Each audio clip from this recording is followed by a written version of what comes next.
All right, let's jump right into this explainer. We're looking at the massive societal shifts of the late 19th century, but we're going to do it a little differently. We often talk about history in terms of grand movements and sweeping economic changes, right? But the absolute best way to grasp these concepts is to look at the people who actually lived through them. So we're getting up close and personal with one totally ordinary, yet completely remarkable couple, Frank and Hattie Seaver. Through their eyes, we're getting a front row seat to the birth of modern industrial America. So what did the American dream actually look like a century ago? To really wrap our heads around that massive leap from a farming society to an industrial powerhouse, we have to ask how ordinary working-class families actually survived and thrived during this transition. What did their daily grind feel like? How did they define success? By zooming in on the specific sensory details of the Seaver family's life, we're going to unpack exactly what the American dream was all about back then. Section 1. A changing American landscape, from farms to factories. You know, what's really wild about this era is just how fast families had to pivot as New England moved away from rural craftsmanship. And the Seavers, they were right in the thick of it. Frank and Hattie were both born in the 1850s in rural Massachusetts. Frank in Medfield, Hattie in Northborough. Think about what that timeline means. Their lives were a continuous journey through some of the absolute most tumultuous and transformative eras in American history. Born just before the Civil War, married during Reconstruction, and they lived long enough to see the magic of electricity and telephones, but also the trauma of World War I and the terrible influenza pandemic. It was just an absolute whirlwind of modernization. Moving on to Section 2, Life on Lancaster Street, the hearth and home. Picture this. It's 1874, and a 17-year-old Hattie marries Frank in Keene, New Hampshire. Together, they put down roots at 149 Lancaster Street in Leominster, Massachusetts. Now, the dynamic between these two is just brilliant. On one hand, you've got Frank. Family records describe him as about 5'10", a super dapper, handsome guy who took after his mother, Lucretia. He had this distinctive black curly hair, warm brown eyes, and this really jolly personality, loved a good beer and a smoke from his pipe. On the other hand, you have Hattie. She was a strikingly handsome woman who took immense pride in her appearance. She was known for her gorgeous red hair, which actually got passed down to future generations, and a very proud, somewhat stern bearing. They were just this perfect juxtaposition of easygoing warmth and stoic strength. Their place on Lancaster Street definitely wasn't just a house. It was a bustling, highly functional, semi-rural homestead. We're talking a flourishing garden, fruit trees, a horse and buggy out in the barn, and they even raised their own bantam chickens for self-sufficiency. But what's really fascinating here is the multi-generational living situation. They actually went ahead and built a custom 3-room apartment right inside the family home, specifically for Hattie's parents, Edward and Sophia Hildreth. It really goes to show just how vital tight-knit family support was back then. And Hattie, she was absolutely the undisputed matriarch of this entire operation. Her grandson Edward actually left us these incredibly vivid memories of her kitchen, and they just anchor us right into the heart of their domestic life. She was a phenomenal cook and a super accomplished needleworker. I mean, just imagine walking into that 19th century kitchen and getting hit with the amazing smells of her pies, squash, raisin, and apple pies all cooling on the counter. It really brings a history right to life, doesn't it?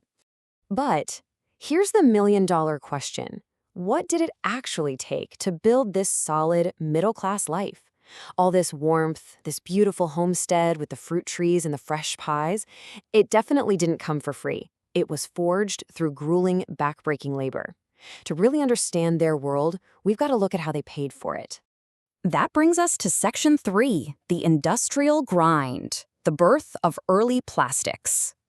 While Hattie was holding down the fort at home, Frank was throwing himself into New England's booming manufacturing sector. He got a job at the Leominster Horned Goods Company, which was essentially ground zero for early plastics. And you guys, imagine the sheer visceral reality of this job.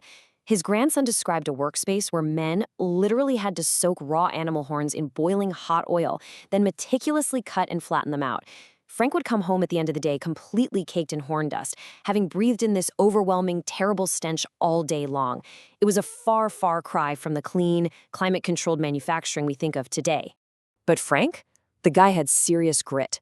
Through pure, stubborn determination, he worked his way all the way up from a basic laborer to a foreman, and eventually to assistant superintendent. He dedicated his entire life to this exhausting work. In fact, he worked so relentlessly that he suffered a fatal stroke on the job at age 70. It's a really poignant, stark reflection of the unmatched work ethic of his generation. Section 4. Heartbreak and Resilience. Navigating Personal Tragedy. Now, right in the middle of this economic climb and this relentless work ethic, we have to pause and acknowledge the profound heartbreak that shadowed their family. In April 1900, Frank and Hattie suffered an unimaginable blow. Their youngest son, Howard, died of meningitis and ear disease. He was only 7 years old. Keep in mind, this was an era with very, very limited medical understanding of childhood diseases. And just a year prior to that, Hattie had lost her father, too. It's this heartbreaking reminder of just how fragile life was at the turn of the century and the immense resilience it took to just wake up and keep moving forward. And moving forward is exactly what they did. Their surviving sons, Frederick and Harry, totally absorbed the working-class spirit of their parents. Both boys went right into Leominster's local manufacturing sector, working in the comb shops. Frederick became a comb painter, and Harry worked as a laborer. The family's deep, deep connection to the local industry was completely locked in for the next generation. Let's look at Section 5, a working-class legacy. Quiet, enduring success. So, after literal decades of breathing in horn dust, boiling hot oil, baking pies, raising kids, and weathering unimaginable grief, what does the ultimate legacy of Frank and Hattie Seaver actually look like? Well, look at this number, $0. By the 1920 census, Franken pulled off the ultimate working-class flex for his era, $0 owed on his mortgage. He owned that Lancaster Street property completely free and clear. That home wasn't just a roof over their heads, it was a very real, tangible symbol of economic stability, pure endurance, and deep family pride. And when Hattie passed away from stomach cancer in late 1920, right on the cusp of the Roaring Twenties, she left behind a hard-earned estate valued at exactly $6,546.99. The family home ended up selling for $6,000, and this modest but incredibly meaningful estate was split between Frederick and Harry, basically setting the foundation for their futures. Today, Frank and Hattie rest together in Evergreen Cemetery in Leominster, right next to their young son, Howard. But their story is so much more than just a couple of names on a genealogical record. It's a genuine window into the lived experience of working-class Americans. It captures the hopes, the devastating struggles, and the quiet triumphs of a whole generation. They embodied those quiet, enduring successes, the daily grinds, the squash pies, the paid-off mortgages that quite literally built the modern United States from the ground up. So I'm going to leave you with a thought to chew on. When we look back at the Seavers, we're understanding history through the smell of hot oil and freshly baked pie. It really makes you wonder, doesn't it? Long after we are gone, how will the everyday, sensory details of our lives explain today's massive historical shifts?